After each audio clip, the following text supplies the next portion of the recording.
அதிமுகவை அபகரிக்க நினைக்கிறீங்க நீங்க, எந்த கும்பனாலும் முடியாது ஆர்வி உதயகுமார் அவர்கள் பேசியிருக்காரு. ரொம்ப கொந்தளிச்சு பேசியிருக்காரு. இதற்கெல்லாம் காரணம் எடப்பாடியோடைய ரொம்ப குறுகிய புத்தியும் சுயநலமும் ஜனநாயகத்தின் மீது ஒரு அதை மதிக்காத ஒரு மனநிலையும் தான். இந்த கட்சி இந்த அளவுக்கு போனதுக்கான காரணமே அதான். ஓகே, இன்னுமே இந்த ஆட்சியை கவிழ்க்க முடியும் அப்படிங்கிற சூழ்நிலை இருக்கா? இல்லைங்க. ஆனால் அவங்க அப்படி நம்புறாங்க. நம்புறதுக்கு காரணம் என்ன? அவர்களிடம் இருக்கிற பணம்.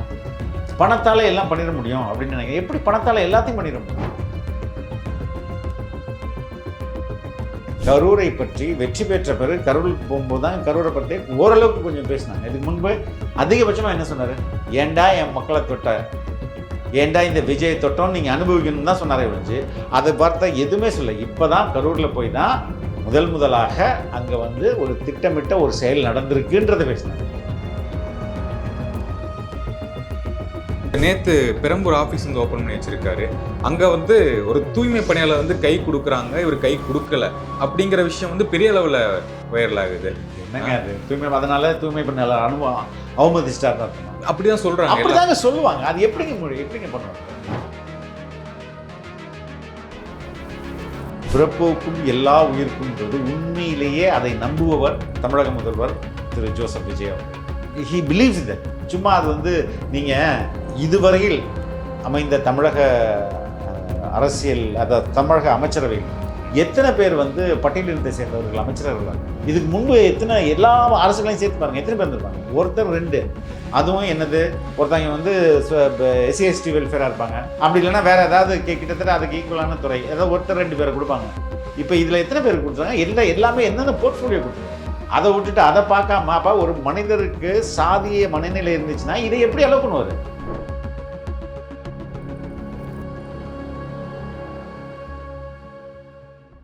இங்கிலீஷ் நியூஸ் தமிழர்களுக்கு வணக்கம். இன்றைய நேர்காணலில் நம்முடன் இணைந்திருப்பவர் மூத்த பத்திரிகையாளர் திரு ஃபெலிக்ஸ் அவர்கள். சார் வணக்கம். சார் வணக்கம். இந்த ஒரு வார காலம் நடந்திருக்கக்கூடிய நிகழ்வுகள் பற்றி நம்ம பேசுவோம் சார். என்ன அப்படின்னா, அதிமுகவை அபகரிக்க நினைக்கிறீங்க நீங்க, எந்த கும்பனாலும் முடியாது ஆர்வி உதயகுமார் அவர்கள் பேசியிருக்காரு. ரொம்ப கொந்தளிச்சு பேசியிருக்காரு. இதுக்கு உங்களுடைய பதில் என்ன? அதிமுக இருக்குதா அப்படின்ற கேள்வி தான் கேட்க வேண்டியிருக்குது. ஏன்னா இன்னைக்கு ராஜேந்திர பாலாஜி ஸ்டாலினை புகழ்ந்துட்டு இருக்காரு. எல்லாருமே இப்போ ஏடிஎம்கேல இருக்கிற அந்த கட்சின்றது இப்போ இல்லைங்க. அந்த கட்சியில் ஒரு காலத்தில் பவர்ஃபுல்லாக இருந்த தனி மனிதர்கள் தான் இருக்காங்க. ஜெயக்குமார் எங்கே போயிட்டாருன்னு தெரில, மற்ற சிவி சண்முகம் எங்கே இருக்காருன்னு தெரில, யாருமே எங்கே இருக்கிறாங்கன்னு தெரில. இதற்கெல்லாம் காரணம் எடப்பாடியோடைய ரொம்ப குறுகிய புத்தியும் சுயநலமும் ஜனநாயகத்தின் மீது ஒரு அதை மதிக்காத ஒரு மனநிலையும் தான். இந்த கட்சி இந்த அளவுக்கு போனதுக்கான காரணமே அதான். இப்போது 2026 தேர்தல் முடிஞ்சிச்சு.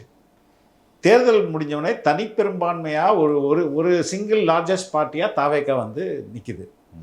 ஆட்சி அமைக்கும் அதிகாரம் அவங்களுக்கு தான் இருக்குது. கான்ஸ்டியூஷன் படி அவங்களுக்கு தான் இருக்குது. இந்த ஜனநாயகத்தின் மீது நம்பிக்கை இருக்கிற மனிதராக எடப்பாடி பழனிசாமி இருந்திருந்தால், பதவி வெறி இல்லாமல் இருந்திருந்தால், மக்கள் மீது ஒரு அக்கறை கொண்ட, மக்களுடைய தீர்ப்புக்கு மதிப்பளிக்கிற ஒரு மனிதராக இருந்தால் இவர் என்ன செஞ்சிருக்கணும்? திமுகவும் என்ன பண்ணியிருக்கணும்? ஏங்க இது நாங்கள் தோல்வியை நான் ஒத்துக்கிறோம். ஏன்னா மக்கள் தமிழக வெற்றி கழகத்துக்கு, தாவேக்காவுக்கு இந்த வெற்றியை கொடுத்துருக்காங்க. அவர்கள் 5 ஆண்டு காலம் ஆட்சி செய்யட்டும், நாங்கள் தொந்தரவு பண்ண மாட்டோம், வெளியிலிருந்து ஆதரவும் தரோம், எங்களுக்கு மந்திரி சாஹிப் விளையாட, ஆனால் ஒரு சிறந்த எதிர்க்கட்சியாக நாங்கள் செயல்படுவோம் இப்படின்ற ஒரு நிலைப்பாட்டை எடுத்திருந்தார்களே ஆனால் அதிமுக என்ன ஆகிருக்கும்? இன்னைக்கு அப்படியே இருந்திருக்கும். யார் அங்கேருந்து ஸ்பிளிட்டாக இருக்க மாட்டாங்க, விலகி இருக்க மாட்டாங்க, அப்படியே இருந்திருப்பாங்க. அதே போல் திமுகவுடைய கூட்டணி கட்சிகளும் அவங்க கூடயே இருந்திருப்பாங்க. ஆனால் பணத்தாசை, பதவி ஆசை, ஜனநாயகத்தின் மீது நம்பிக்கை இல்லாத ஒரு மனப்போக்கு, இதுதான் என்ன பண்ணுது? அதிமுகவும் திமுகவும் ஒன்றிணைக்குது. இதனால் என்ன பண்ணுறாங்க? எம்எல்ஏக்களும் அதிமுகவுடைய நிர்வாகிகளும் கடுப்பாறாங்க. ஏன்னா டிஎம்கே இடப்போ உனக்கு முதல்வர் ஆகணும்னா நீ திமுக கூட கூட்டணி வைப்பியா அப்படின்னும் போது தான் இந்த மொத்த இதுவும் பேக் ஆஃப் கார்ட்ஸ் மாதிரி படப்படப்படும் சரியுது. அப்போ இந்த நிலை உருவாக்குனதுக்கு யார் காரணம்? இன்னைக்கு அதிமுக இருக்கா அப்படின்றத ஒரு கேள்விக்குறியா இருக்குல்ல. அதனால அங்கே இருக்கிற ஒரு சிலர் சரி நம்மளுக்கு இனிமே புகழிடம் வந்து திமுக தான் அப்படின்ட்டு அதை நோக்கி போறாங்க. இதுதான் ஃபேக்ட். ஓகே, அவரும் ராஜேந்திர பாலாஜி ஏன் ஸ்டாலினுக்கு கோவம் வந்தால் டிவிக்கு ஆட்சி கலைஞ்சிரும் என்ன அர்த்தம்? அவர் எடப்பாடிக்கு கோவம் தான் தானே சொல்லணும். ம். அங்கே துண்டு போடுறாருன்னு அர்த்தம், அவ்வளோதான். வேற என்ன? எதிர்காலம் அதிமுகவில் சுத்தமா இல்லை. திமுகவில் அதாவது எதிர்காலம் என்பது அங்கே கேள்விக்குறி. இங்கே எதிர்காலம் என்பது கட்சியே இல்லைல்ல. அப்போ எப்படி அட்லீஸ்ட் கேள்விக்குறி எல்லாமே நம்ம புகலிடம் சேருவோம் அப்படின்றது தான் அவங்களோட இன்றைய நிலைமையாக இருக்குது. எஸ் சார், இப்போது அதிமுகலேருந்து தாவேக்கா வரவங்க பார்க்கும்போது ஒரு தலைவர், நமக்கான தலைவர் வந்துட்டாரு, அதுக்காக நம்ம போகலாம் அப்படின்னு ஒரு மனநிலையா, இல்லை இவர் மேலே ஒரு அதிருப்தி? இவர் வந்து துரோகின்னு நினைக்கிறாங்க. எடப்பாடி பழனிசாமி ஒரு துரோகி அப்படின்னு நினைக்கிறாங்க. எப்படி துரோகினா, எதற்காக அதிமுகன்ற கட்சி உருவாக்கப்பட்டது? திமுகவை ஒழிக்க வேண்டும் தான். ஜெயலலிதா அதுக்கு தான் ஒர்க் பண்ணாங்க, எம்ஜிஆர் அதுக்கு தான் ஒர்க் பண்ணாரு. ஆனால் இவர் தனக்கு முதல்வர் பதவி வேணுன்றதுக்காக அவங்க கூட கூட்டணி போட்டால் யாருங்க ஒத்துப்பா? அந்த அடிநாளம் இருக்குல்ல, இந்த அதிமுகவுடைய பேஸ் ஸ்கெலிட்டன், என்ன சொல்கிறது, அந்த பேக் போனு, அதுவே திமுக எதிர்ப்பு தானே. நீங்கள் போய் கூட்டணி வச்சிங்கன்னா யார் ஏற்றுப்பா? ஸோ அதனால் வந்து அவர் வந்து துரோகி அப்படின்னு பார்க்குறாங்க. அதனால தான் இங்கேருந்து வெளியேறாங்க. ஓகே, விஜய் சார் கரூர் மீட்டிங்கில் சொல்லியிருந்தாரு, அதிமுக திமுக கூட்டு களவாணிகள் 2 பேரும் சேர்ந்து இருக்காங்க அப்படின்னு சொல்றாரு. இபிஎஸ் உடைய பதிலடி பார்க்கும்போது, நாங்கள் கிடையாது, எங்கள் கட்சியிலேருந்து இரவோடு இரவாக நீங்கள் தான் ஆளுகளை கூப்பிட்டுருக்கீங்க, நீங்கள் தான் சார் களவாணி அப்படிங்கிற மாதிரி ரிப்ளை தராரு. ஓகே, இப்போது இந்த கூட்டு களவாணிகளை ஃபஸ்ட்டு வெளியில் சொன்னது யார்? தாவேக்காவா?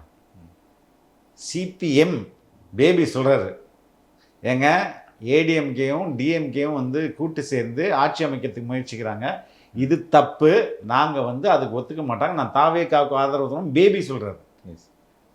அதுக்கப்புறம் வந்து சிபிஎம் தோழர் சண்முகம் சொல்கிறாரு, திருமாவளவன் சொல்கிறாரு, இந்தியன் யூனியன் முஸ்லீம் லீக் தலைவர் சொல்கிறாரு. ஃபஸ்ட்டு எனக்கு புரியலைங்க, என்ன சொல்கிறாங்க, என்ன இப்போ எது திமுகவும் அதிமுகவுமா, என்னது எனக்கு புரியலையா அப்படின்னு ஷாக்கில் அவர் சொல்கிறாரு. எல்லா அரசியல் கட்சிகள் தலைவரும் சொல்லிட்ட பிறகு திமுக அதை இன்னும் மறுக்காத நிலையில் இவர் என்ன எடப்பாடி போய் சொல்லிட்டு இருக்கிறாரா? இவங்க ஏடிஎம்கே வந்து எம்எல்ஏக்கு பாண்டிச்சேரியில் என்ன வேலை? பாண்டிச்சேரியில் கூப்பிட்டு போய் ரெசார்ட்டில் வச்சுருந்தாங்களே, என்ன வேலைங்க? எந்த பேரம் பேசினார்? ஸோ இன்றைக்கி வந்து எக்ஸ்போஸ் ஆகிறாங்க. ஒவ்வொரு முறையும் தாவேக்காவை ஏதாவது சதி செய்து இவங்க வந்து கலைச்சர்லாம், ஆட்சிக்கு தொந்தரவு கொடுக்கலான்னு இவங்க முயற்சிக்கும் போது அந்த முயற்சி முறியடிச்சு அவங்களே வெளில வந்துடுது. இப்போது உங்களுக்கு நல்லா தெரியும், எம்எல்ஏ இளையராஜா அவர்கள் கொடுத்த கம்ப்ளைண்ட்டில் தான் இவ்வளோ பெரிய பூகம்பம் வெளில வருது. செந்தில் பாலாஜி வரையும் வந்து இன்னும் கோர்ட்டில் வந்து கையெழுத்து காவல் நிலையத்தில் ட்ரிப்ளிகன் போலீஸ் ஸ்டேஷனில் வந்து கையெழுத்து போடணும். ஏன் என்ன கையெழுத்து போடாமல் மறைஞ்சிட்டு இருக்கிறாரு? அப்போ ஒவ்வொரு முறையும் இவங்க தாவேக்காக்கு எதிராக ஏதாவது செயல்படும் போது அது எக்ஸ்போஸ் ஆகிடுது. அதனால் அவங்களால எதுவுமே பண்ண முடியல, அது விரக்தியில் கத்திட்டு இருக்காங்க. ஓகே, இன்னுமே வந்து இந்த ஆட்சியை கவிழ்க்க முடியும் அப்படிங்கிற சூழ்நிலை இருக்கா? இல்லைங்க, ஆனால் அவங்க அப்படி நம்புகிறாங்க. நம்புறதுக்கு காரணம் என்ன? அவர்களிடம் இருக்கிற பணத்தால் எல்லாம் பண்ணிட முடியும் அப்படின்னு நினைக்கிறேன். எப்படி பணத்தால் எல்லாத்தையும் பண்ணிட முடியும்? நீங்கள் கேமரா வாங்கலாங்க, கேமரா நீங்கள் வாங்கிடலாம், பணம் இருக்குன்னு. பட் நல்ல விஷுவல்ஸுன்றது நீங்கள் உங்களுடைய கேமராமேனோட ஸ்கில் தானே. நீங்கள் கேமராவாக வாங்கி வச்சா நல்ல ஷார்ட்ஸ் வந்துடுமா என்ன? வராதில்ல. அவங்க பணத்தால் எல்லாரையும் வாங்கிட முடியும், எல்லா எம்எல்ஏக்களையும் வாங்க முடியும், மொத்த தமிழ்நாட்டையும் வாங்கிட முடியும் அப்படின்னு நினச்சிருந்தேன். அந்த நினைப்புக்கு மண்ணவாரி போட்டு தானே மக்கள் உங்களை தோக்கடிச்சாங்க. மறுபடியும் பணத்தை வச்சு எல்லாம் பண்ணிட முடியும்னு நினைக்கிறது எந்த அளவுக்கு ரொம்ப அபத்தமானது இல்லையா? எஸ் சார், விஜய் சார் இந்த கரூர் மீட்டிங்கில் பேசினது இடைத்தேர்தலுக்கான ஒரு பிரச்சாரம், அதுதான் அவருடைய ஸ்ட்ராட்டஜி அப்படின்னு சில விஷயங்கள் வருது. இல்லைங்க, இடைத்தேர்தலுக்கான பிரச்சாரம்ன்றது இன்னைக்கு வந்து மக்கள் உள்ள மனநிலையில், அதாவது ஆட்சி அதிகாரம் நம்மகிட்ட இல்லை, திமுகன்ற ஒரு தீய சக்தி அப்படியே ரொம்ப எவ்வளவு முடக்க முடியுமோ, அன்றைய தாவேக்கா தலைமையை எவ்வளோ முடக்க முடியுமோ அவ்வளோ முடக்குனாங்க. ப்ராப்பராக கேம்பெயினே போகல, எல்லா இடத்துக்கும் கேம்பெயின்லாம் போக முடியல. அப்படி இருந்துமே 108 சீட்டுகள் பெற்று தனி கட்சியாக ஜெயிச்சிருக்க ஒரு கட்சியால் இன்னைக்கு மக்கள் வந்து இந்த ஆட்சியுடைய 2 மாத காலத்தில் வந்து பயனை அனுபவிக்க ஆரம்பிச்சிட்டாங்க. எதுக்கு பிரச்சாரமே தேவையில்லைங்க. தாவேக்கா எல்லா இடங்களிலும் அமோக வெற்றி பெறும். அதனால் இப்போ பிரச்சாரத்துக்கு இப்போ தேவை என்ன இருக்கு? ஓகே, இப்போ ஒரு போற மீட்டிங் அந்த ஸ்டேஜஸ் ஏறினாலே வந்து திமுக என்ன இது பண்ணிட்டாங்க, எம்மால பழி போடுறாங்க, உண்மை திமுக தான் இது. இல்லைங்க, உண்மையே சொன்னாருங்க. ஆ. இப்போ இப்போ ஒரு சின்ன எக்ஸாம்பிள் நான் சொல்கிறேன். இப்போ கரூரிலிருந்து கரூர் சம்பவத்திற்கு இவர் லேட்டாக போனது காரணம் அப்படின்னு ஒன்று சொல்லப்படுதா இல்லையா? அசெம்பிளியில் முன்னாள் முதல்வர் மு.க. ஸ்டாலினே சொல்கிறார், இவர் லேட்டாக போனது தான் காரணம். எந்த அடிப்படையில் லேட்டாக போனார்னு இவங்க சொல்கிறாங்க? அந்த கொடுத்த டைம் கூட தாண்டி போறாருன்னு சொல்ல. எந்த கொடுத்த டைமு? அதுதான் ரொம்ப முக்கியமானது நம்ம பார்க்கணுங்க. ஒரு முதல்வர் சட்டமன்றத்தில் பேசுகிறாரு, லேட்டாக போயிட்டாருன்னு. என்ன அடிப்படைன்னா அதுக்கு எதுவுமே சொல்ல முடியல. நான் வந்து சொல்கிறேனே, காவல்துறைக்கிட்ட அனுமதி பெறாங்க, இத்தனை மணிலேருந்து இத்தனை மணி வரை எங்களுக்கு அனுமதி கொடுங்க அப்படின்ட்டு. அந்த அனுமதி நேரம் என்பது மாலை 4 மணிலேருந்து இரவு 10 மணி வரை. இவர் போனது 7 மணிக்கு, 7:40க்கு சம்பவம் நடக்குது. 7 மணிக்கு இப்போ 4 மணிலேருந்து 10 மணி வரையும் போது, ஒன்று 4 மணிக்கு முன்னாடி போனால் சீக்கிரம், 10 மணிக்கு அப்புறம் வந்தால் லேட்டு. கரெக்டு தானே? இப்போ இவர் கொடுத்துருக்கிறது, எங்களுக்கு கொடுக்கப்பட்ட நேரம் 4 மணிலேருந்து 10 மணி வரை, 7 மணிக்கு அங்கே இருக்கிறாரு. இதை எப்படி லேட்டுன்னு சொல்ல முடியும்? காவல்துறை அனுமதி வழங்கிய அந்த கடிதம் இருக்கலாம், அதான ஆதாரம். அதை அன்றைய முதல்வருக்கு தெரியாதா? ரெண்டாவது, இன்னைக்கும் போங்க, ஐ திங்க் 27ஆம் தேதி செப்டம்பர் தானே அது நடந்தது. 27 செப்டம்பர் அன்னைக்கு காலையில் தமிழக வெற்றி கழகத்தோடைய அஃபிஷியல் ட்விட்டர் பேஜ் டிவிகே ஹெட் குவார்ட்டர்ஸ்னு இருக்கும், அதில் போய் இன்னைக்கு போய் அங்கே சர்ச் பண்ணி பார்த்தா கூட மதியானம் 2 மணிக்கு கரூருக்கு இவர் ஒரு 10 பேர் அவங்க பேர் புகைப்படத்தோடு போட்டு இவர்களெல்லாம் வந்துடணும்னு போட்டிருக்கு.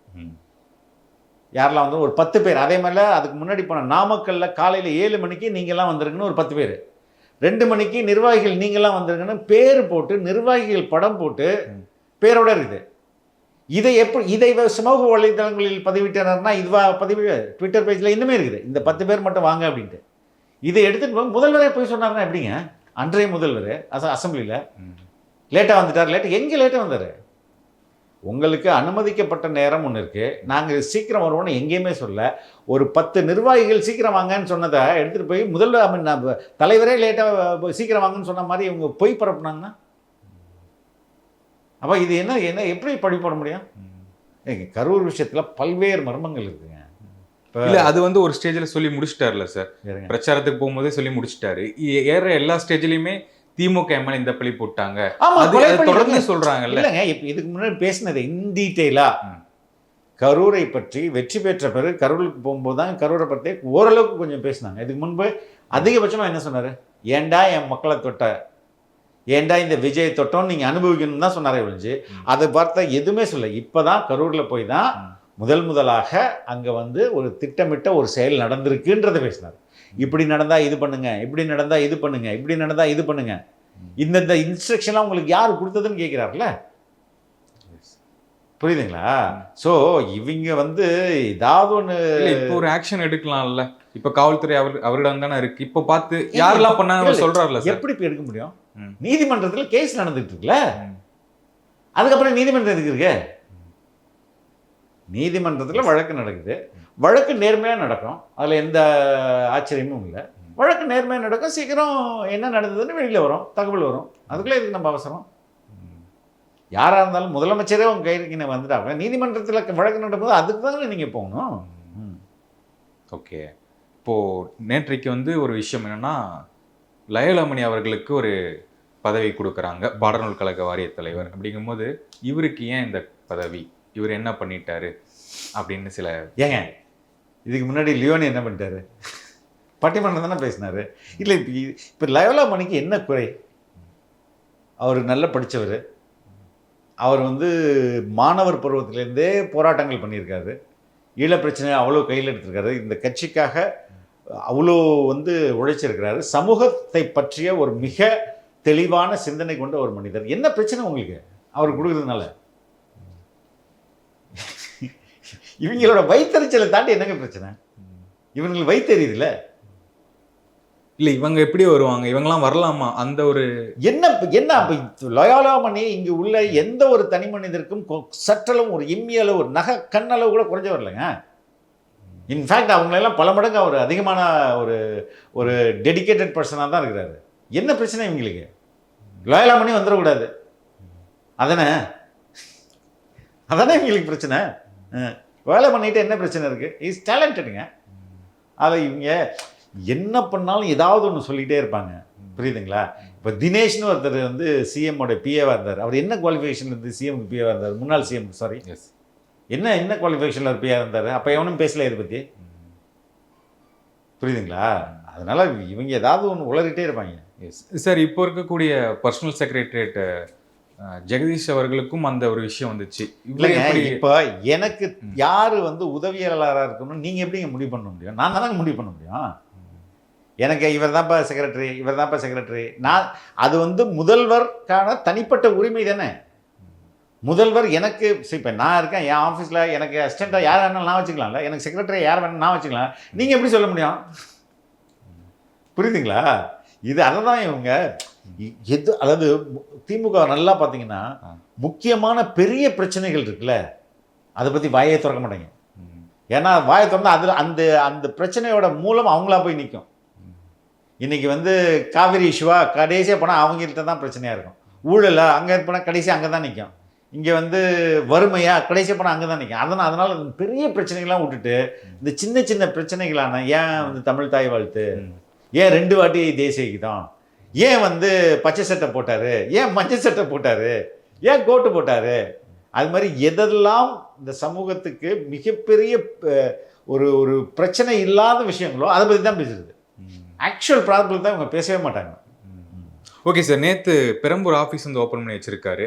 அங்கே வந்து ஒரு தூய்மை பணியாளர் வந்து கை கொடுக்குறாங்க, இவர் கை கொடுக்கல அப்படிங்கிற விஷயம் வந்து பெரிய அளவில் வைரல் ஆகுது.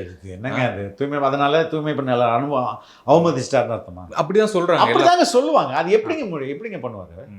அது மாதிரியான எந்த வித பல இடங்கள்ல நீங்க வந்து ஸ்டாலின் தட்டி விட்டு போயிருப்பாரு, எல்லாரும் ட்ரம்ப் கூட தட்டி விட்டு போயிருப்பாரு. இது இயற்கை.